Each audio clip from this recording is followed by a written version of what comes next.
In 2003, as you noted, it was kind of a circus. You had all these big names, and notably Arnold Schwarzenegger jump in this race. This time, we don't have that yet. It is still kind of a circus. I have candidates with bears and things like that. Yeah. What do you think is different this time? Why don't you think the big names jumped in this time? Well, I think there's a couple reasons. One, there was a law that said you had to reveal your taxes. In the end, that law was tossed out after the finish line, basically. Larry Elder, and it only didn't apply to Larry Elder. He took a gamble and won by not revealing his taxes. So that may have really limited a lot of the other candidates. But the bigger problem in terms of real serious candidates was that there was an expectation that Newsom would win.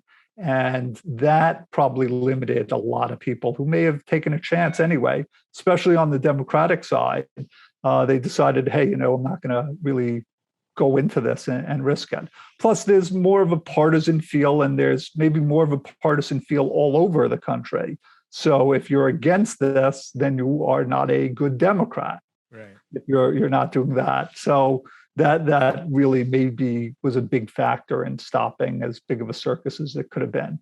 But I think the taxes really made it, so there were 46 candidates this time, there were 135 last time. I think if it wasn't for the tax reveal, maybe we would have had a lot more social media influencers and the like who could have increased their own personal brand. So we don't have that. Right. Interesting, in 2003, among the Democratic Party, they ran the campaign, no on the recall, yes on Bustamante. And that's kind of the famous thing. And they kind of regret that.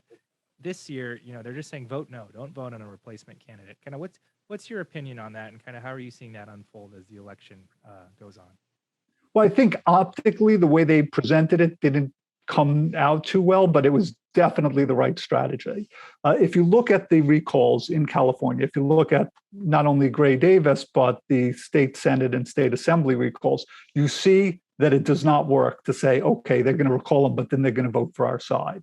So in 2003, Gray Davis got 44.6% of the vote. And the Democrats ran a real candidate. Cruz Bustamante was lieutenant governor, twice elected. He was a former Speaker of the Assembly. He actually did better in the 2002 race than Gray Davis did.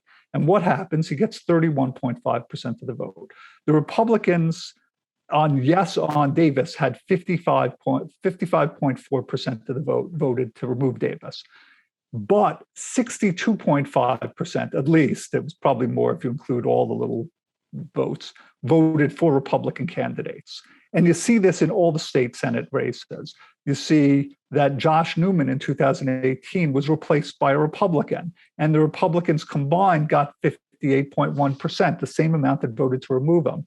That in every removal, essentially the other side wins.